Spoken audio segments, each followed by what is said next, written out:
Hey, hi everyone, this is Mayank Kothari and today we are going to continue the last type of ratios that is profitability ratio और उसमें भी जो चार सब types है उसमें से दो हम देख चुके हैं। शुरुआत से शुरू करते हैं। हम कहाँ पे थे? हमने देखा था meaning of ratio and ratio analysis. उसके बाद हम टाइप्स ऑफ रेशियोज पे आए थे। टाइप्स ऑफ रेशियोज में 5 तरह के लिक्विडिटी रेशियोज हमने देखे थे। वो ये थे current ratio, quick ratio, cash ratio, basic defence interval और वर्किंग कैपिटल।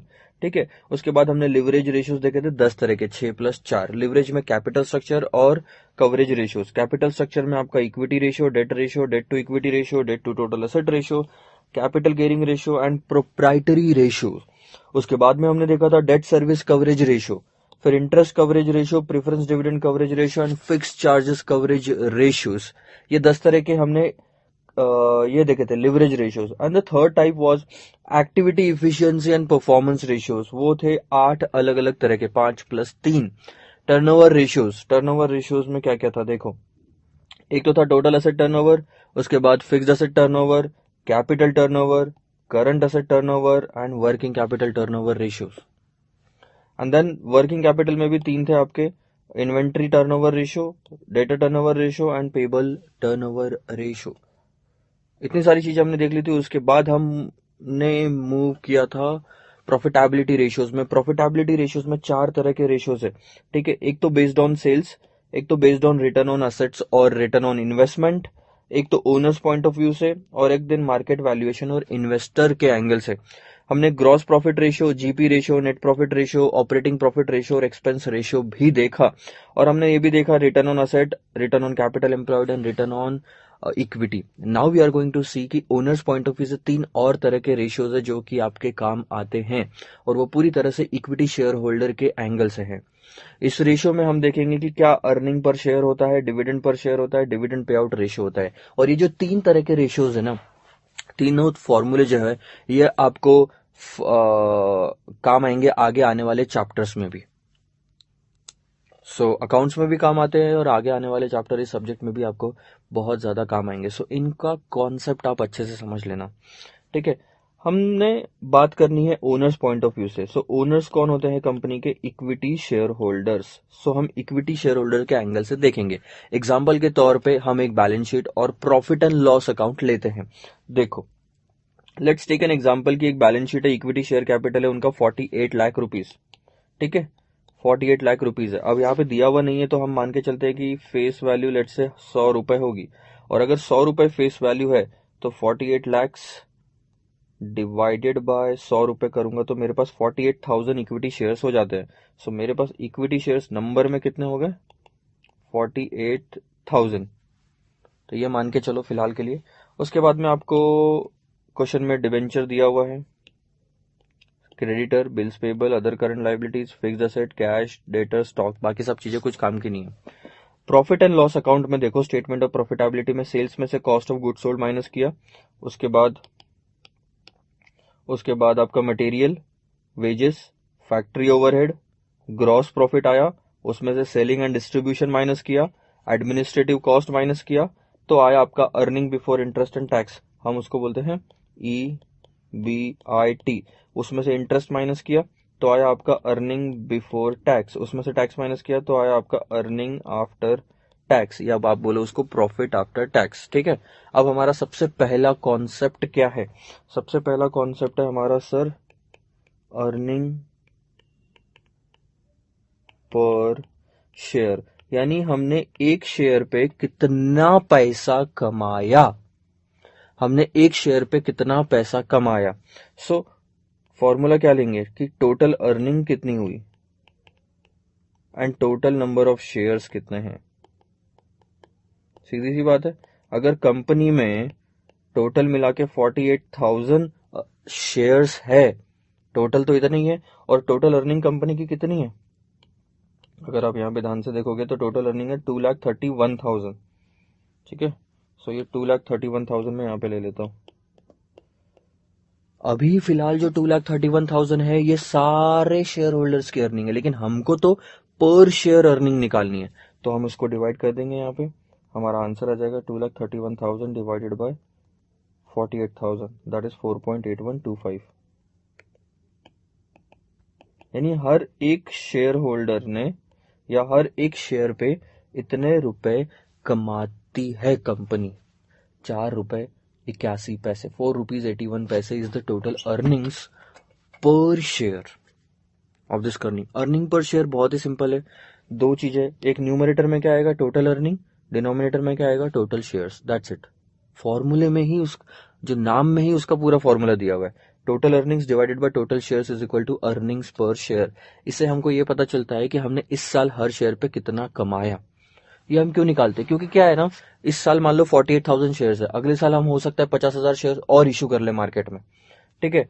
तो अगर हम सिर्फ ऐसा देखेंगे कि 2,31,000 इस साल की अर्निंग थी, लेट्स से 2017 एंड 2018 जो अगर अभी चल रहा है, और उस साल की अर्निंग है मान लो 5,40,000, ठीक है। तो इससे तो आप बोलोगे कि हाँ यार 5,40,000 बहुत अच्छी अर्निंग हुई, इस साल तो डबल अर्निंग हो गई। लेकिन दिक्कत क्या हुई पता है, पिछले साल नंबर ऑफ शेयर आपके थे 48,000, इस साल आपने 1,00,000 शेयर्स और इश्यू किए थे मार्केट में, तो अब हो गए 1,48,000 शेयर होल्डर्स। अगर अब आप ईपीएस निकालने जाओ total earning divided by number of share करके, तो देखो क्या आता है। तो ये तो आया था आपका 4.8125,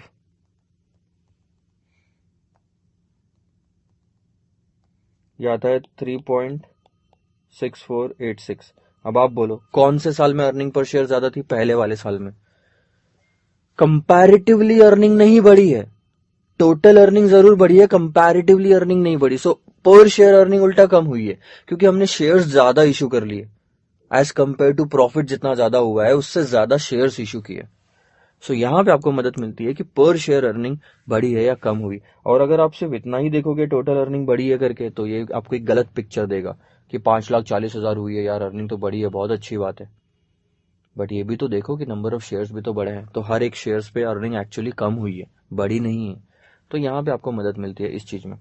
अब दूसरा क्या इम्पैक्ट है मैं आपको बताता हूँ, फॉर्मूला है हमारा, दूसरा फॉर्मूला है हमारा डिविडेंड पर शेयर का और डिविडेंड पे आउट रेशो का।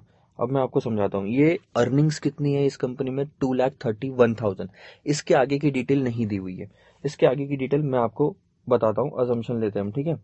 सो मान लो प्रॉफिट आफ्टर टैक्सेस अपना आया था 2,31,000 जो लास्ट में दिया हुआ था। अब क्या होता है, जितना भी प्रॉफिट कमाती है ना कंपनी, इस प्रॉफिट के दो हिस्से होते हैं, इस प्रॉफिट के दो हिस्से होते हैं।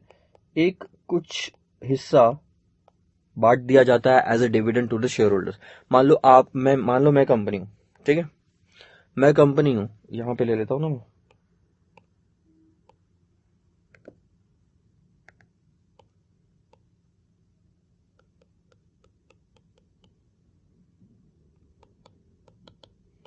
सो मान लो ये कंपनी है, ये शेयर होल्डर्स है, ये आप हो, ठीक है। अब शेयर होल्डर्स ने कंपनी में पैसा इन्वेस्ट किया, कंपनी ने उस पैसे से फिक्स्ड एसेट्स वगैरह खरीदा, साल भर ऑपरेट किया, और कंपनी ने उसमें से प्रॉफिट कमाया। प्रॉफिट कमाया 2,31,000 का। सीधी सी बात है, किसके पैसों से प्रॉफिट कमाया हमने, शेयर होल्डर्स के पैसों से प्रॉफिट कमाया। तो शेयर होल्डर को कुछ रिटर्न देना बनता है, एग्जैक्टली तो इसमें से कुछ पैसा जाएगा शेयर होल्डर को। सर पूरा पैसा क्यों नहीं जाएगा, क्यों नहीं जाएगा मैं बताता हूँ, क्योंकि अगले साल भी तो हमको कंपनी चलानी है, अगले साल हम कंपनी को एक्सपांड करना चाहते हैं, उसके लिए पैसा लगेगा। So let's take an example कि हमने 2,00,000 रुपए रिटेन करके रख लिया और बचा हुआ पैसा बांट दिया डिविडेंड के रूप में, विच इज 31,000 रुपीज। 31,000 रुपीज ही हमने डिविडेंड बांटा, 2,00,000 रुपए रिटर्न करके रख लिया। अभी भी पैसा शेयर होल्डर का ही है, लेकिन सिर्फ बांटा नहीं गया। हम अगले साल कंपनी को एक्सपांड करने के लिए उस पैसों को यूज करेंगे, और एक्सपांड होगा तो प्रॉफिट बढ़ेगा, प्रॉफिट बढ़ा तो उल्टा शेयर होल्डर को ही फायदा होना है। अगर मैं आज सारा का सारा पैसा शेयर होल्डर को बांट दूं, तो प्रॉब्लम क्या होगी, अगले साल मेरे पास एक्सपांशन के लिए कोई पैसा ही नहीं बचेगा, फिर से लोन लेना पड़ेगा मार्केट से, जो कि गलत बात है शेयर होल्डर के लिए। तो शेयर होल्डर क्या बोलेंगे, यार तुमको अगले साल पैसा लगना ही है, इसी में से रख लो जो हमारे लिए कमाया गया है। हमारे लिए कितना कमाया आपने साल भर में, 2,31,000 कमाया, उसी में से आप रख लो। सो कंपनी ने सोचा कि चलो ठीक है 2,00,000 रख लेते हैं, पूरा भी रख सकती थी कंपनी अगर इतनी ही ज्यादा रिक्वायरमेंट थी तो, लेकिन इससे गलत इंपैक्ट भी पड़ता है। थोड़ा तो बांटो कम से कम, क्योंकि मेरी भी कोई नीड है, पर्सनल नीड है। मान लो मैं इन्वेस्टर हूं, आप वो वहां पे कंपनी, आप भी इन्वेस्टर है, मैं भी इन्वेस्टर हूं, वो वहां पे कंपनी है, उसमें हम लोगों ने इन्वेस्टमेंट किया था, कंपनी ने साल भर ऑपरेट किया, किसके पैसों से, हमारे पैसों से ऑपरेट किया कंपनी ने साल भर। कितना कमाया, 2,31,000 कमाया, ठीक है। कंपनी बोलती है कि हमको एक्सपांशन करना है अगले साल में, इसलिए हमको पैसा चाहिए। अगर पूरा पैसा कंपनी रख लेगी तो हमारे पास साल भर में तो कुछ आया ही नहीं वापस। हमारी भी पर्सनल नीड है, मैं भी कार खरीदना चाहता हूं, मैं भी घूमने जाना चाहता हूं बैंकॉक, ठीक है, तो मुझे कुछ तो पैसा मिलेगा डिविडेंड के रूप में, कुछ तो दो। 31,000 रुपीज डिविडेंड के रूप में बांटा, कुछ पैसा रिटेन भी करके रख लिया, यानी पूरा बांटा भी नहीं और पूरा रखा भी नहीं, कुछ बांटा कुछ रख लिया। तो अर्निंग्स जो आप होती है ना, प्रॉफिट आफ्टर टैक्सेस, मान लो प्रेफरेंस शेयर्स नहीं है तो प्रेफरेंस डिविडेंड की बात नहीं आएगी, अदरवाइज प्रेफरेंस डिविडेंड माइनस होता। सो मान लो प्रॉफिट आफ्टर टैक्सेस जो है बिना प्रेफरेंस शेयर्स का है, तो ये प्रॉफिट है जो कि इक्विटी शेयर होल्डर को बांटा जाना चाहिए, लेकिन सारा का सारा नहीं बटेगा, सारा का सारा नहीं बटेगा, कुछ आइटम उसमें से डिविडेंड के रूप में बांटा जाएगा और बाकी का रिटेन कर लिया जाएगा। सो दो हिस्से होते हैं, एक तो रिटेन्ड अर्निंग्स और एक है डिविडेंड, ठीक है। तो यहां पे मान के चलते हैं कि जो प्रॉफिट आफ्टर टैक्स था वो है 2,31,000, उसके आगे की कहानी मैं लिख देता हूं, उसमें से डिविडेंड आपने बांटा 31,000 और reserves and surplus balance sheet में चला जाता है बाकी का पूरा पैसा, जो कि है 2 लाख रुपए, ठीक है। ये ऐसी डिटेल दी है। अब हमारा दूसरा फॉर्मूला क्या था, हमारा दूसरा फॉर्मूला है डिविडेंड पर शेयर। जैसे अर्निंग पर शेयर में हमने total earnings divided by number of share लिया था, वैसे यहाँ पे हम लेंगे टोटल डिविडेंड जितना बांटा गया और कितने शेयर होल्डर को बांटा, नंबर ऑफ शेयर्स। तो हम यहाँ पे क्या करेंगे, कितना बांटा सर, 31,000 बांटा, कितने शेयर होल्डर्स में, 48,000 शेयर होल्डर्स में। तो हर एक शेयर होल्डर को, मतलब हर एक शेयर पे कितना पैसा बांटा गया, 0.65, 6458 ऐसा लिख लो या 65 लिख लो, 65 पैसे एक शेयर पे बांटा गया। अब आप इन्वेस्टर थे, आपने मान लो 1000 शेयर खरीद के रखे थे, तो आपको 1000 इंटू 0.65 मिलेगा, ठीक है। मैं इन्वेस्टर हूं, मैंने 10,000 शेयर्स खरीदे थे, तो मुझे कितना डिविडेंड मिलेगा, 10,000 इंटू 0.65, क्योंकि 0.65 तो डिविडेंड पर शेयर है, डीपीएस। हर एक शेयर पे जिस जिसके पास में भी एक शेयर होगा उसको 65 पैसे हम डिविडेंड बांट रहे हैं इस साल का, ये है मतलब। डिविडेंड पर शेयर समझा, अर्निंग पर शेयर समझा, दोनों के दोनों इक्विटी शेयर होल्डर के लिए ही है, ठीक है। तीसरा आइटम है हमारा डिविडेंड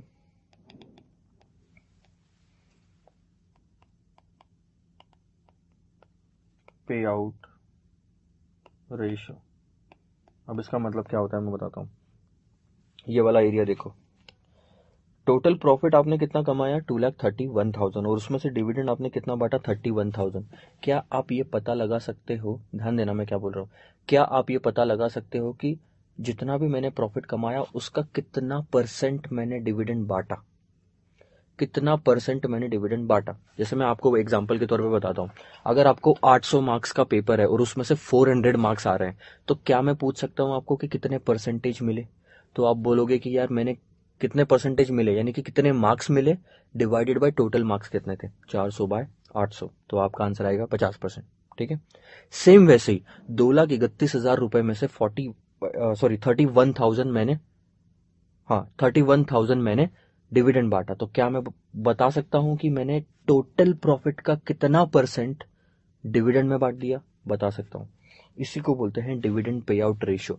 पे आउट जो कमाया उसमें से कितना पे कर दिया परसेंटेज के रूप में बताओ, तो मैं यहां लिखूंगा total dividend divided by total earnings. तो इससे आंसर क्या आएगा आपका, 31,000 डिवाइडेड बाय 2,31,000।